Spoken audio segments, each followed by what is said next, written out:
Aaron Whitmore smiled when his wife told him she was pregnant, because by that point, he had already seen enough to know the timing didn't make sense. The realization didn't hit him in that moment.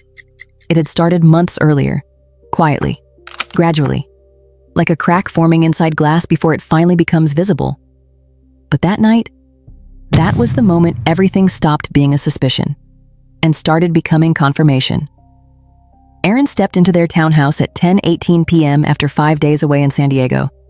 His body felt heavy from travel, his mind running on autopilot the way it always did after too many flights and hotel breakfasts that all tasted the same. Home was supposed to reset that feeling. Instead, something felt different. Zoe was waiting for him near the kitchen, almost like she had been timing his arrival. She smiled warmly and wrapped her arms around him, but there was a new energy in her movements, a brightness that hadn't been there before. Too light, too excited, too perfect. Aaron noticed immediately. He always noticed small changes. It was part of his personality, part of his work as a risk analyst. His brain was trained to detect patterns most people ignored. Normally, that skill protected companies. Lately, it had been protecting him. "Aaron, I need to tell you something," Zoe said softly. She looked nervous, but underneath that nervousness was something else. Hope. Aaron set his travel bag down slowly. "What is it?" She took his hand and gently placed it against her stomach. "I'm pregnant." For half a second, Aaron's mind went completely quiet. Not because he was surprised, because he wasn't. Still, he reacted exactly how a good husband should. He hugged her, kissed her temple, let relief appear on his face. "That's incredible," he said quietly, and he almost believed himself. Zoe's eyes filled with tears instantly, like she had been holding her breath waiting for his reaction. "And it's twins." That word landed harder. Twins. Aaron felt something tighten inside his chest, but his face never showed it. Years of emotional control allowed him to mirror excitement he didn't fully feel. Inside his head, however, timelines were already rearranging themselves. Travel calendars, medical windows, dates he knew too well, dates he wished he didn't remember. Zoe began talking quickly now, energized by his reaction.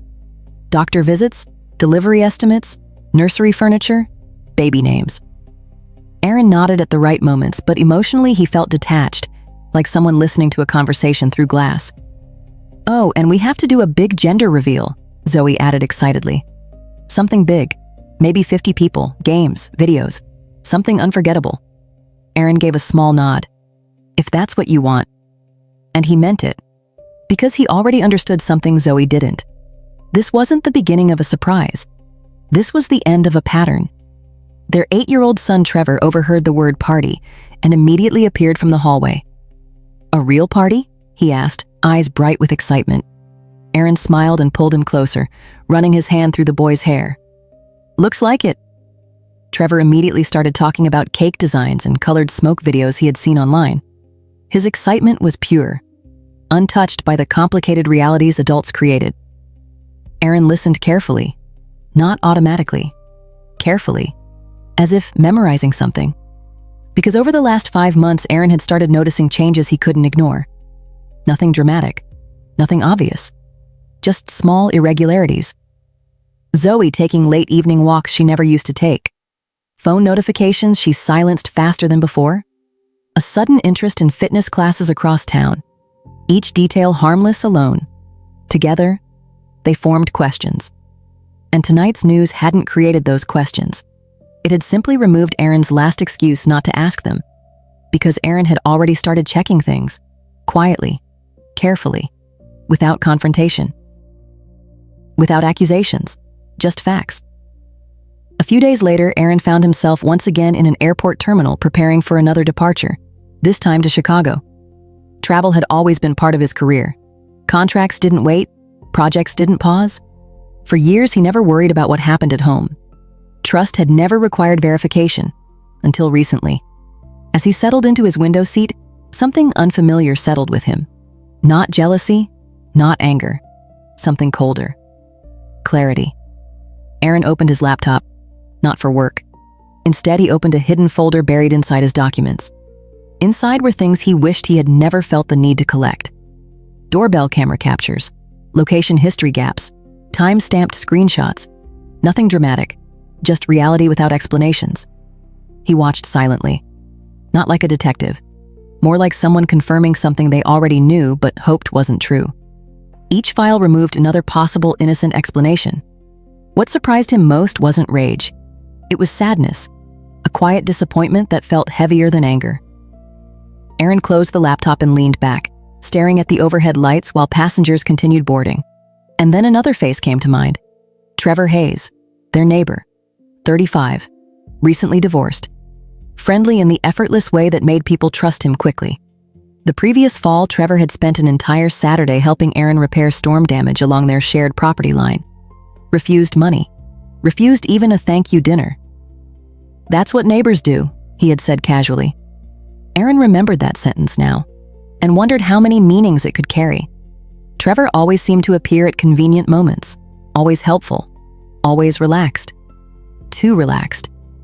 Aaron hated where his thoughts were going, but once doubt begins growing, it rarely stops on its own. The airplane doors closed. The engines began their slow mechanical growl. Aaron stared out the small window as runway lights stretched into long, glowing lines. Could someone really be that genuine? That available? That perfectly positioned? Or was Aaron simply allowing himself to finally see what had always been there? He exhaled slowly. People weren't always who they appeared to be. Some people adjusted themselves depending on who was watching. Some people became exactly what a situation required. Chameleons. And the most dangerous ones were the ones you never thought to question. People could wear masks, especially the ones you trusted the most. That was the thought that refused to leave Aaron's mind as the plane moved through heavy gray clouds. The possibility that he had been living beside someone he didn't fully know anymore stayed with him like a quiet pressure. And everything kept leading back to one unavoidable reality. The party Zoe was planning. The gender reveal she talked about almost every day now. She said it would happen in about 3 months. Said it had to be special. Said it would be something people would remember for years. But as Aaron stared through the airplane window into the empty sky, he understood something she didn't. For him, this wouldn't be a celebration. It would be a turning point. Aaron already knew what he wanted to do. He just wasn't ready to do it yet.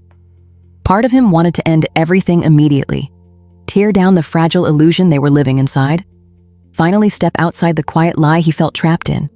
But he couldn't move too fast. There was too much to protect. If he acted too early, he could lose more than just his marriage. He could lose stability, financial control, and most importantly, time with Trevor. That was the part that kept him patient. Trevor was only 8 years old, too young to understand betrayal, too young to be pulled into consequences he never created. Aaron refused to let his son become collateral damage, so he chose strategy over emotion. He would wait, prepare carefully, and when he finally walked away, he would do it on his own terms.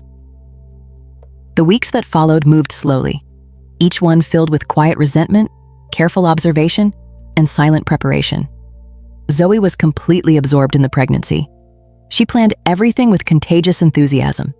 Nursery themes, baby furniture, parenting blogs. She spoke about the twins like they were already part of the house. In another version of his life, Aaron would have shared her excitement. In this version, he only watched. She never noticed the difference in him, never saw how his open, relaxed gaze had become thoughtful and measured, never noticed how often he studied details now, how often he stayed awake after she fell asleep. His laptop open in the dark, not working, preparing. Aaron began organizing everything he might need: financial documents, property records, communication timelines, insurance structures. He wasn't acting emotionally anymore. He was acting precisely. He arranged quiet meetings with a family lawyer named Audrey Bennett, someone known for being calm, discreet, and extremely thorough. Their conversations focused on protection, not revenge. That distinction mattered to Aaron. This wasn't about hurting Zoe. This was about protecting himself and his son. Accounts were quietly separated, investments restructured, evidence documented carefully but without confrontation. At night, he researched custody laws, something that weighed on him more than anything else. Every possible outcome played in his mind. Winning didn't matter. Stability did. As the weeks passed, Aaron became exceptionally good at playing his role. He smiled when expected, reacted naturally, maintained routine. But inside him, something had already shifted permanently. And eventually, the day arrived. The day Zoe had been waiting for. Their backyard had been transformed into something almost unrecognizable. White decorated tables covered the lawn. Soft flower arrangements lined the pathways. String lights hung between trees like something from a wedding reception. Nearly 70 guests had gathered. Friends, family, neighbors, and Trevor Hayes. Aaron noticed him immediately, standing near the refreshment table, relaxed, laughing easily, completely comfortable in the space. Too comfortable. Aaron moved through the guests quietly, calm but distant, his presence controlled. He wore a dark suit he hadn't needed in years. It fit perfectly. Sharp lines, clean posture, intentional. His eyes moved across the crowd not like a host enjoying a celebration, but like someone measuring a moment. Then his gaze met Trevor Hayes. For a brief second, Trevor paused, then offered his usual easy smile. Aaron didn't return it. Not today. Today, he didn't need to perform for everyone. Today had a different purpose. Aaron stood still for a moment, feeling the weight of everything he had prepared over the last months. The doubts, the confirmations, the decisions already made in silence. He was ready. Ready for the step he had been building toward since the first suspicion appeared. Ready to finally step out of a life that no longer felt real. Then Zoe stepped onto the small decorated platform near the garden. She looked radiant, confident, completely certain of the future she believed was coming. She took the microphone and smiled warmly. "Thank you all for coming today," she began. "It means everything to share this moment with the people we love most." Aaron watched quietly from the edge of the crowd. Zoe continued, "Family has always been the most important thing in our lives. And with 2 little ones on the way, we're so excited to begin this next chapter." The guests applauded. Some smiled emotionally. Aaron felt only clarity. Zoe laughed softly. "And before we reveal the big surprise, we thought we'd make today a little more fun with a guessing game." Excited murmurs spread through the guests. At the center of the platform floated a large white balloon filled with colored powder that would reveal the baby's genders. Zoe turned toward Aaron, her eyes full of expectation. His moment. Aaron inhaled slowly, months of preparation compressing into seconds. He stepped forward calmly. "Before we get to the big moment," he said quietly, "there's something everyone here deserves to understand first." And for the first time that afternoon, Zoe's smile didn't look certain anymore. Aaron didn't raise his voice. He didn't need to. He simply lifted his hand slightly, and something in his posture made the conversations around him fade on their own. "I have something small for my wife," he said. Calm, controlled, almost gentle. People smiled automatically. Someone whispered, "That's sweet." Zoe laughed nervously. "Aaron, you really didn't have to do that." She thought this was affection. Aaron handed her the box. Perfect wrapping, clean edges, ribbon tied with the kind of care that suggested love. That was what made it cruel, because his face showed none. Zoe opened it slowly, enjoying the attention. Guests leaned forward, phones lifted slightly. Someone expected jewelry, someone expected baby shoes. Her smile stayed until she saw the first page. Then it stopped. Not faded, stopped. Like someone had turned off a light. Her fingers froze on the documents. She blinked once, twice, her brain refusing to understand what her eyes already knew. Inside, divorce petition. Under it, court-certified paternity analysis. Her breathing changed first, then her color disappeared. "Aaron?" Her voice barely existed. Around them, the atmosphere shifted. Conversations died mid-sentence. Someone quietly put their drink down. Nobody moved, because instinctively everyone understood. This wasn't a celebration anymore. Aaron spoke without emotion. "I shouldn't be the one standing here." Silence deepened. "This future, this celebration, these twins?" A pause. "They aren't mine." The words didn't explode. They spread, like cold water through the crowd. Aaron turned his head slowly and pointed. Not aggressively, just precisely. Trevor Hayes should be standing here instead. You could hear someone inhale sharply. Trevor froze, not like someone surprised, like someone caught. His shoulders stiffened, his mouth opened slightly, but nothing came out. His eyes moved quickly, calculating escape that didn't exist. His girlfriend slowly stepped half a step away from him. Zoe looked between them like reality was breaking apart. No. Aaron, this isn't... Aaron didn't even look at Trevor anymore. He looked only at Zoe. I spent 5 months hoping I was wrong. That sentence hit harder than any accusation. I gave you chances to tell me. Another pause. You never did. Zoe's tears started silently now. Not dramatic, just falling. I know about the late gym visits, Aaron continued. I know about the Tuesdays you said were prenatal yoga. A small movement of his jaw. They weren't. Zoe shook her head desperately. Aaron, please. We can talk about this. We are talking, he said calmly. That was worse than anger. The guests weren't watching drama. They were watching judgment.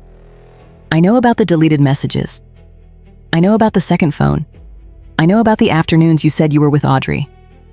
At the name Audrey Bennett, several guests exchanged looks. Zoe's lips trembled. I know everything I needed to know. Trevor finally tried to speak. Aaron, listen, man. Aaron turned his head slightly, just slightly. And Trevor stopped talking. That small look carried something dangerous. Not rage, finality. Aaron didn't shout, didn't insult, didn't threaten, which somehow made Trevor look smaller. I trusted you in my house, Aaron said quietly. No emotion, no theatrics, just fact. You sat at my table. Another pause. You played with my son. Trevor swallowed. Aaron stepped one step closer. You called me brother. Trevor looked down. That was the moment everyone understood. Guilt always looks the same. Aaron exhaled slowly. And you decided that was worth throwing away. Nobody defended Trevor. Nobody moved toward him. Social gravity had shifted. Zoe's voice cracked completely now. Aaron, please. Not like this. Please. Aaron finally looked back at her. This is exactly how you chose it. That line landed brutally. You just didn't expect me to know. Zoe's legs weakened. She grabbed the table edge slightly. I was going to tell you. Aaron didn't react. When? No answer. When the babies were born? Silence. When they looked like him? Someone in the crowd looked away. Zoe collapsed into quiet crying now. Aaron continued softly. The worst part isn't the affair. Pause. It's that you made me question my own child. That hit harder than everything else. Aaron's voice lowered slightly. I sat in a parking lot for 2 hours before ordering that DNA test. Nobody breathed. I was afraid to open the results.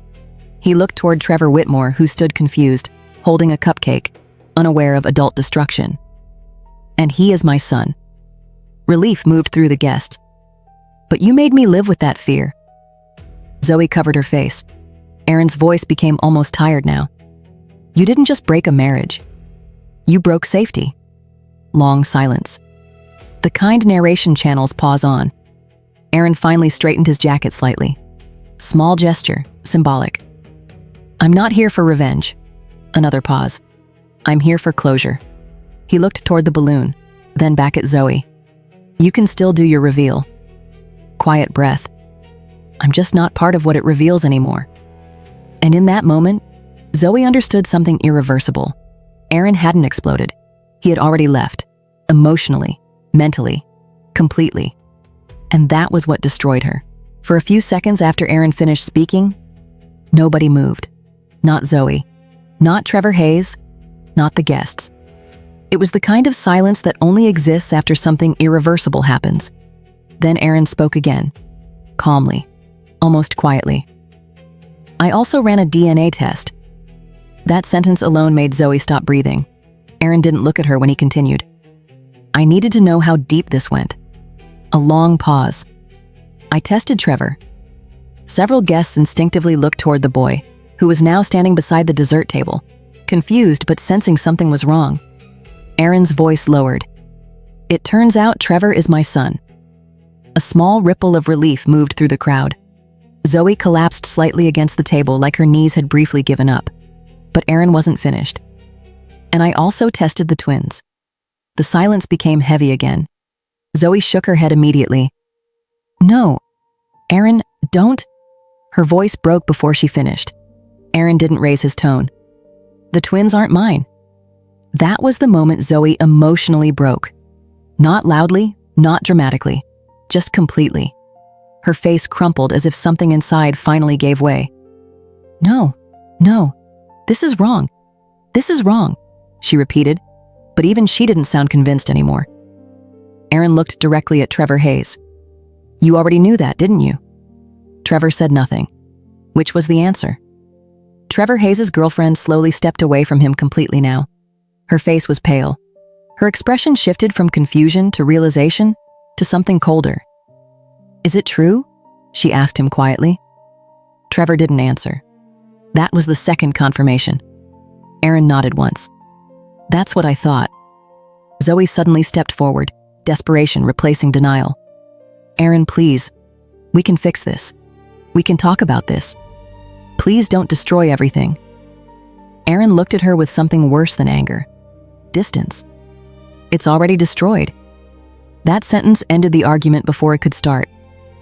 You just didn't know it yet. Zoe grabbed his arm. Aaron, please, I'm still your wife.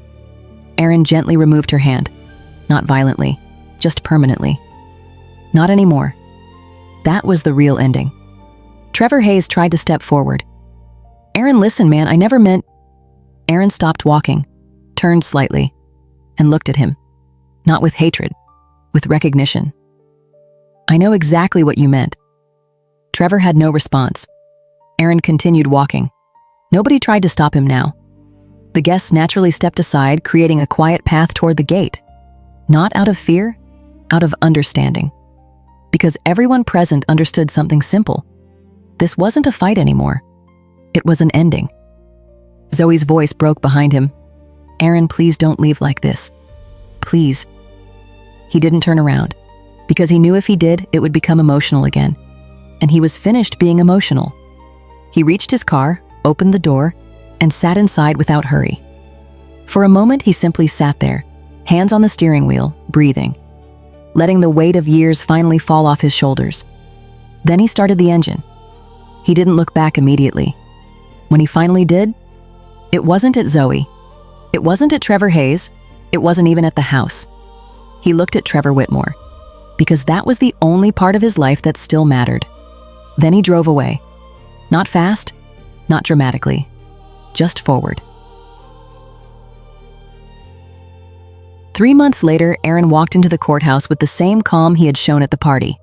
Prepared, organized, emotionally finished. His lawyer, Audrey Bennett, had already explained what to expect. Aaron had spent months preparing, financially, legally, logically. He hadn't been reacting. He had been preparing quietly. Every account structured, every investment documented, every asset legally protected. Not because he expected betrayal, because he understood people. Nothing hidden, just protected. Zoe arrived looking like someone who had aged years and months. No anger now, no confidence, only consequences. When the evidence was presented, the courtroom grew as quiet as the backyard had been that afternoon.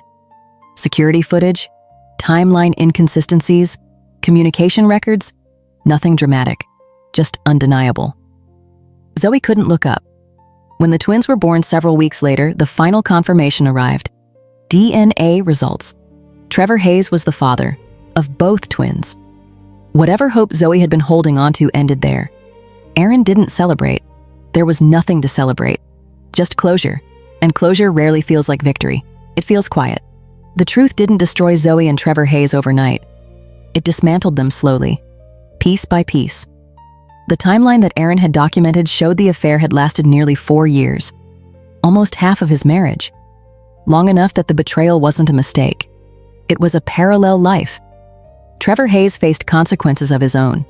His girlfriend left within days of the reveal. Later, his ex-wife, after learning everything Aaron had shared with her privately and respectfully, reopened their custody case. This time she came prepared. Trevor lost more than reputation. He lost stability. The man who once laughed easily across the backyard fence now faced 3 children, legal obligations, and a financial reality he hadn't planned for. Zoe and Trevor were left with what they had chosen, each other, and the consequences that came with that choice. Debt, responsibility, and the absence of trust that had once made everything easier. Aaron didn't follow what happened to them closely, not out of bitterness, out of disinterest. That chapter no longer belonged to him. In court, the outcome was exactly what preparation usually brings: stability. Aaron kept what he had built because he had protected it before the collapse began. His finances remained intact. His reputation remained intact. More importantly, his relationship with Trevor remained intact. And that was the only victory that truly mattered. People sometimes expect revenge to feel satisfying. It doesn't. What Aaron felt instead was something quieter: relief. When the final documents were signed, Aaron walked out of the courthouse and stopped on the steps for a moment. For the first time in years, his mind was quiet. No suspicion, no calculations, no second meanings. Just silence. Trevor stood beside him, holding his hand. "Dad?" the boy asked carefully. Aaron looked down. "Yeah? Are we okay?" That question hit harder than everything else had. Aaron crouched slightly so they were eye level. "We are," he said. And this time it wasn't a performance. It was truth. Trevor hesitated. "Did I do something wrong?" Aaron felt something tighten in his chest. "No," he said immediately. "You didn't break anything." A small pause. "Adults make choices. Kids just deserve safety." Trevor nodded slowly, accepting the answer the way children do when they trust the person saying it. They walked to the car together, not toward a dramatic new life, toward a normal one. And that was enough. 6 months later, Aaron didn't move to another country. He didn't reinvent himself. He didn't chase revenge success stories. He did something much simpler. He built a quieter life, a smaller apartment near Trevor's school, a predictable routine, work that stayed important but no longer defined everything. He started running again in the mornings, cooking again, sleeping without waking at 3 a.m. Peace didn't arrive dramatically. It arrived gradually, like tension leaving muscles you forgot were tight. One afternoon, Trevor asked something unexpected while they were building a model airplane together. "Dad, will you trust people again?"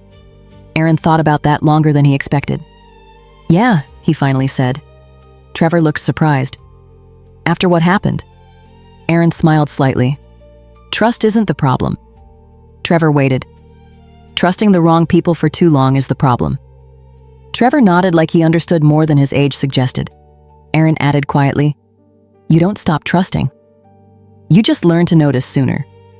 Aaron never got the apology he once thought he needed. Zoe tried once. He listened. Then he moved on. Because closure doesn't come from apologies. It comes from acceptance. And acceptance comes from understanding one simple thing. Some people enter your life to build it. Some enter to test it. And some enter to show you exactly what you should never ignore again. Aaron didn't hate Zoe. He didn't hate Trevor Hayes. Hate requires attachment. And he was no longer attached. What he felt instead was clarity. And clarity feels a lot like freedom. Aaron once thought strength meant holding everything together. Now he understood something different. Strength is knowing when to finally let go. And sometimes, the hardest truth to accept is also the one that sets you free.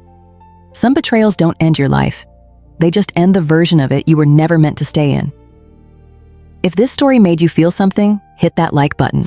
Drop a comment telling us what you would have done in the main character's place, and subscribe to Sinner Stories so you never miss a new video.